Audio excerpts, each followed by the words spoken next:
¿Te han salido o tienes este tipo de bolitas en la mandíbula? ¿Qué es estos bultos? ¿Son malos? ¿A qué se deben? ¿Los puedes heredar a tus hijos? ¿En qué consisten? El día de hoy vamos a hablar acerca precisamente de estos bultos que salen en la mandíbula. Estas bolitas se llaman torus y pueden aparecer tanto en la mandíbula como en el paladar. El día de hoy yo voy a explicarte en qué consisten los torus mandibulares, es decir, los torus que salen en la parte inferior, en el maxilar inferior o en la mandíbula, y también vas a conocer cuáles son las causas, cuáles son sus síntomas y los tratamientos que requieren.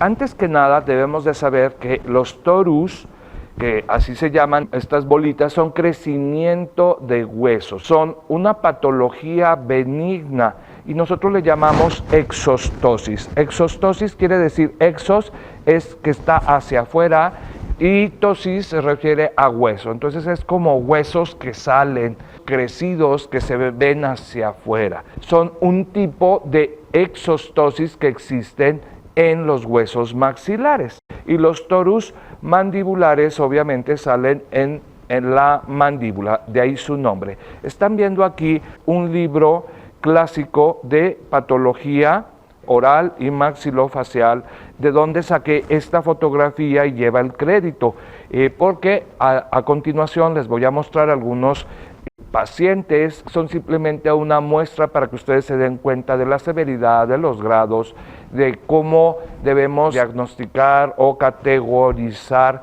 este tipo de exostosis. Los torus, que son este tipo de crecimiento, se pueden dividir o se dividen en torus palatino, que salen principalmente en el paladar, y aquí estamos viendo el mismo libro donde presentan casos que a mí me gusta mucho porque estos casos son muy representativos, son muy llamativos. Yo tengo bastantes casos, pero no de esta severidad, no son tan grandes. Los traigo a manera de demostración y quiero que vean cómo salen estos crecimientos, estas exostosis en la parte superior, y yo les vengo a hablar de los crecimientos o torus en la parte inferior. Normalmente salen a nivel de premolares, por la parte de adentro, por la lengua, debajo de la lengua. Estos son tan grandes que imagínense ustedes el estorbo, imagínense ustedes la lengua, la posición, y bueno, pues hay que ver qué se debe de hacer, a qué se deben, y bueno, ese es el programa que vamos a tratar el día de hoy.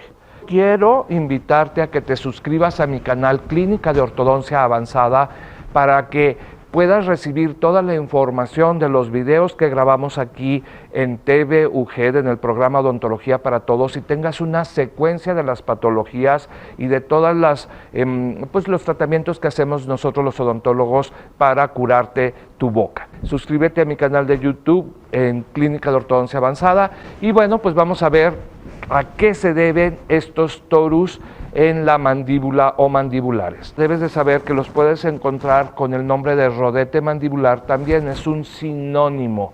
Sin embargo, es más común que todo mundo le llamemos torus mandibular. Como ya te mencioné, es una exostosis, que es un crecimiento básicamente óseo benigno.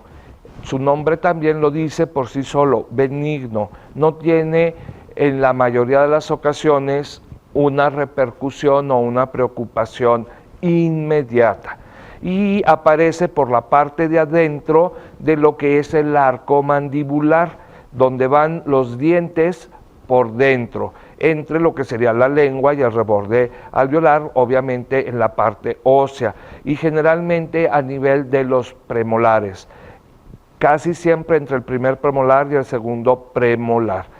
En la mayoría de las ocasiones es asintomático, no duele y su presencia puede ocasionar algunos síntomas o molestias, pero esto va a depender básicamente pues del tamaño y también de la forma, de la extensión o del número pues de bolitas, porque puede ser como lobular, puede tener varias formas caprichosas, como si fueran unas rocas que están dentro, que pueden estar o afiladas o no afiladas, y depende de eso, pues van a ser la sintomatología y también el tratamiento.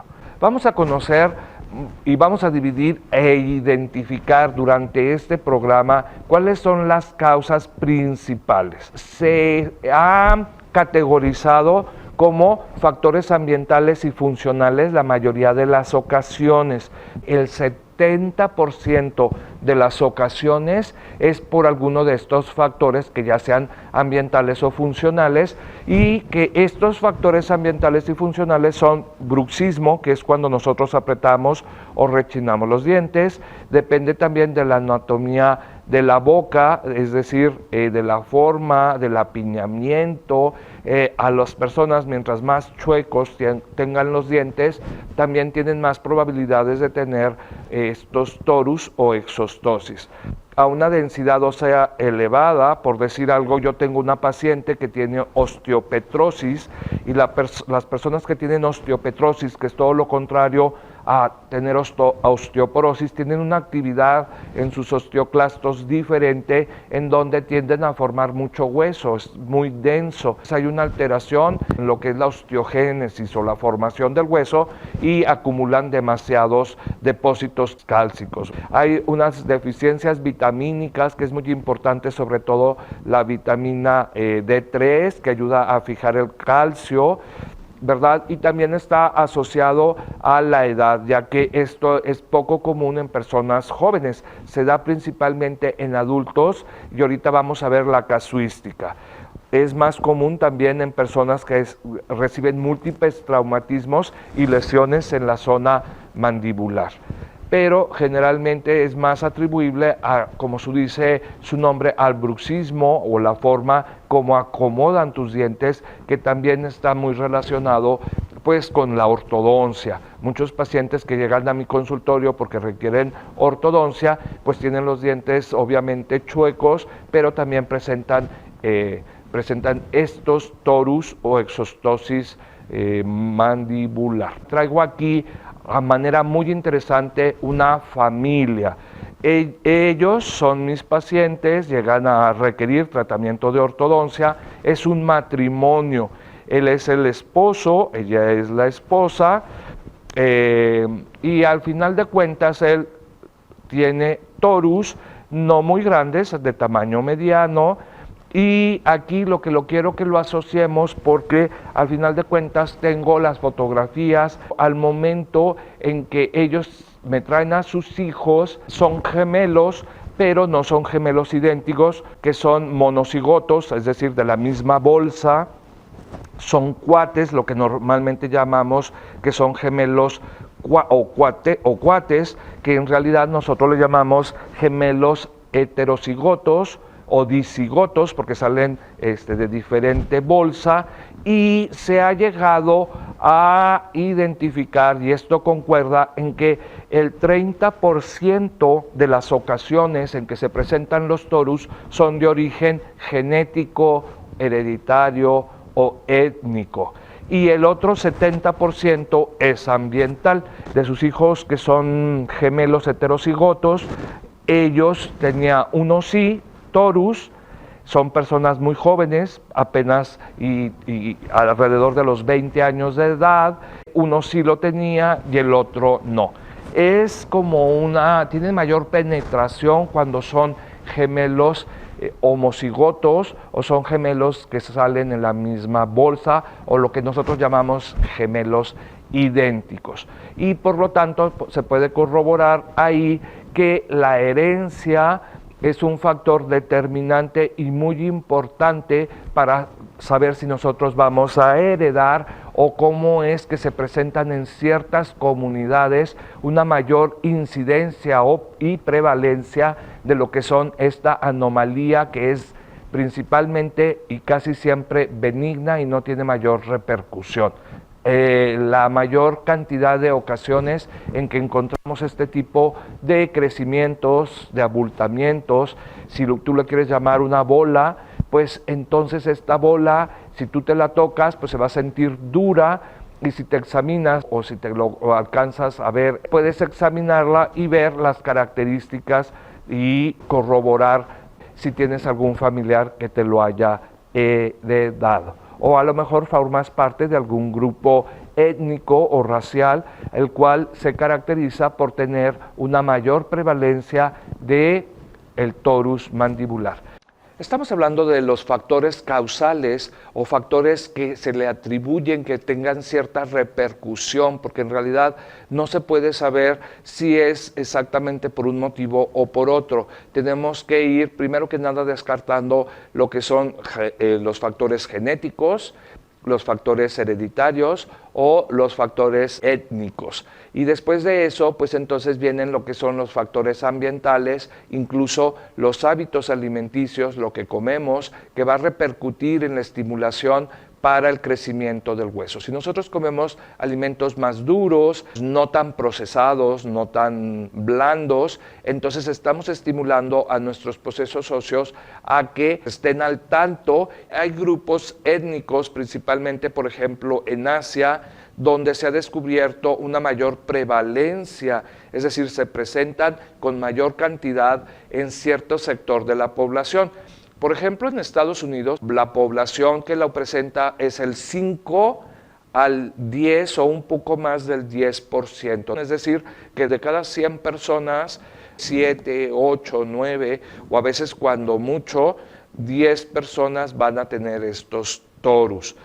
Se presentan de diferentes tamaños. Hay quien tiene torus pequeños, hay quien tiene torus más agrandados.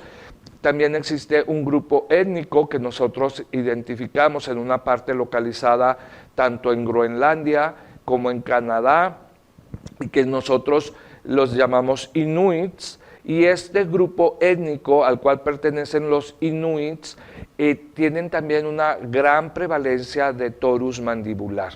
El 89% de las personas o de los habitantes de Groenlandia pertenecen a este grupo étnico, y en Canadá ciertas partes allá pertenecen a este grupo racial, pero es una menor cantidad.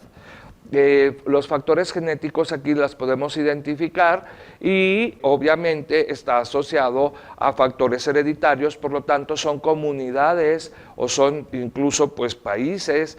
Cuando nos referimos al grupo étnico asiático, pues estamos hablando de todo un continente. Imagínense ustedes, porque por ejemplo en Estados Unidos, que se presenta de este 5 a 10% aproximadamente, no tiene injerencia o importancia si son personas de origen de raza negra o personas de origen caucásico. Entonces da por lo mismo, y lo que es la prevalencia es igual, no, sin importar el grupo étnico que viva en Estados Unidos de Norteamérica. Aquí en México es otra situación. Como dato curioso, yo les quiero comentar que en una de las ocasiones en que fui a dar una conferencia a la Ciudad de México, a mí por lo general no me gusta que, yo no estaba acostumbrado, y la compañía que me contrató para dar la conferencia, pues me ubicó en la habitación con un colega de Acapulco, Guerrero.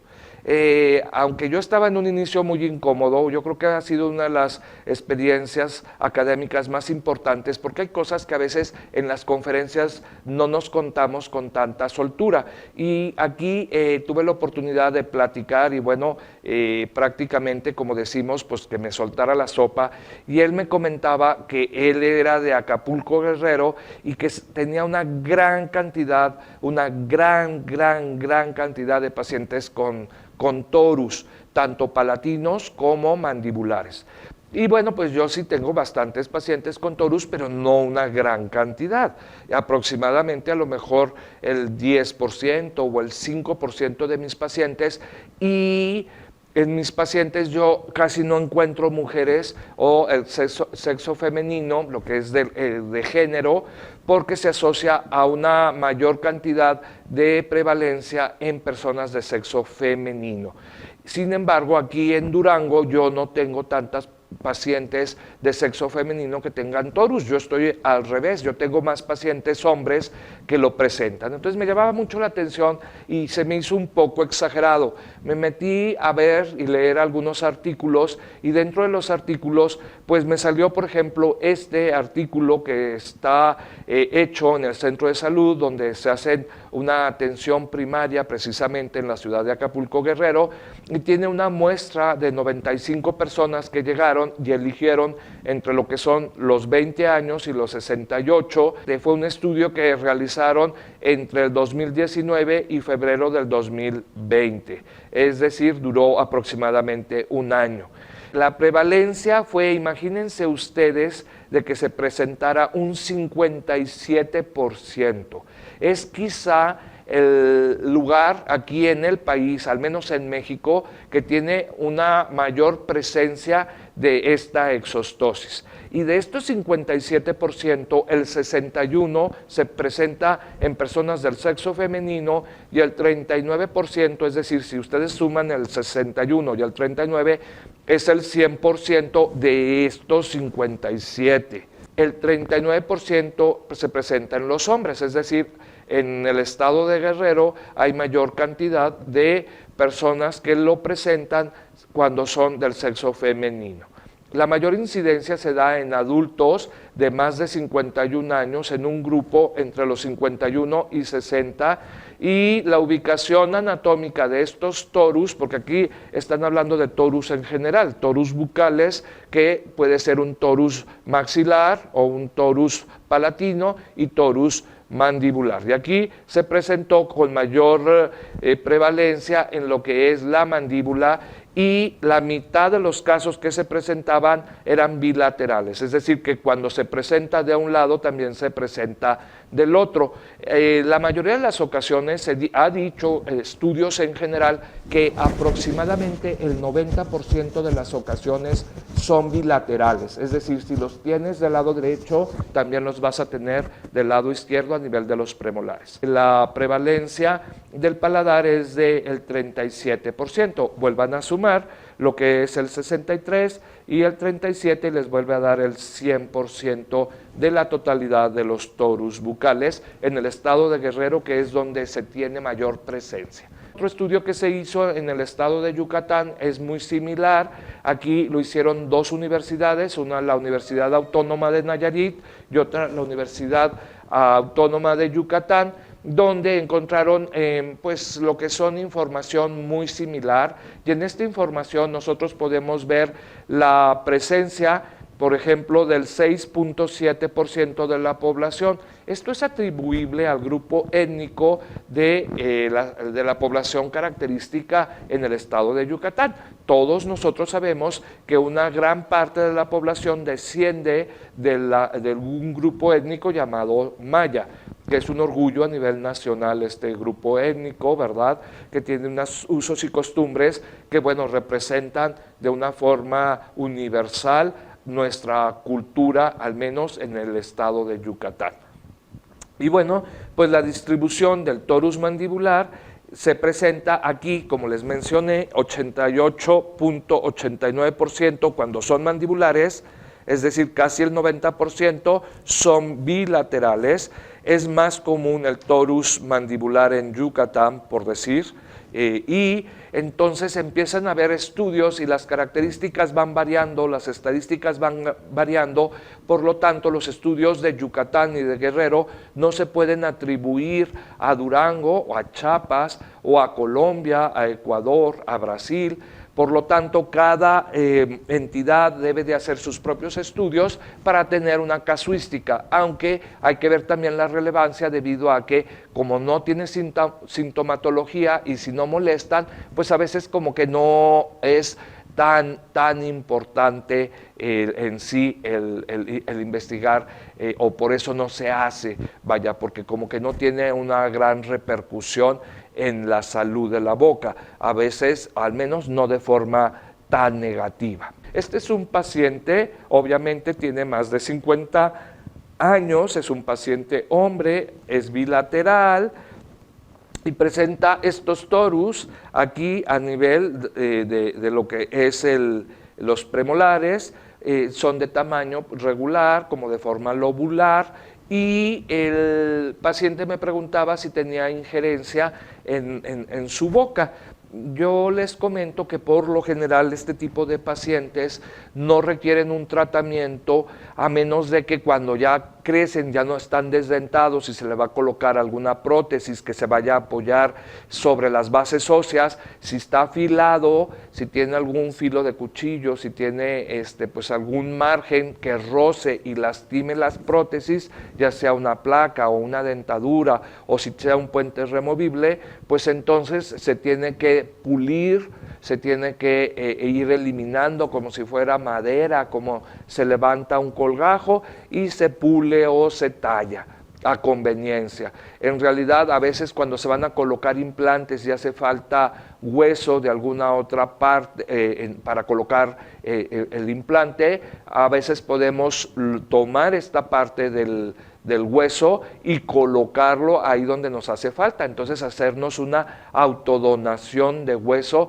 Tenemos ahí hueso a nuestro favor cuando se es requerido. Hay factores también muy importantes. Aquí podemos ver cómo se ven en las imágenes radiográficas estos torus que se ven como unas bolitas aquí, de aquí.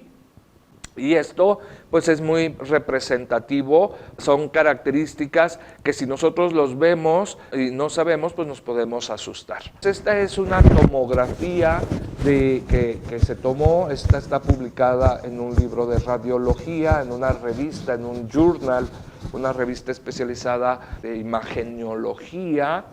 Y esta revista, pues bueno, aquí hace característica a un paciente que le van a colocar unos implantes. Estos implantes dentales que le van a colocar, pues requieren, por lo tanto, a tomarse previamente una tomografía, y al momento de que le hacen la tomografía, pues ellos nada más señalan este señalamiento de los crecimientos. Aquí se observa muy bien, miren, a nivel de las flechitas que están muy bien representados, los torus, que pues en realidad yo aquí me quedo pensando, pues ahí no es donde le van a colocar los implantes, pero a lo mejor si le van a colocar los implantes en una parte, en otra parte localizada, pues podemos tomar de ahí hueso para que quede mejor nuestro trabajo.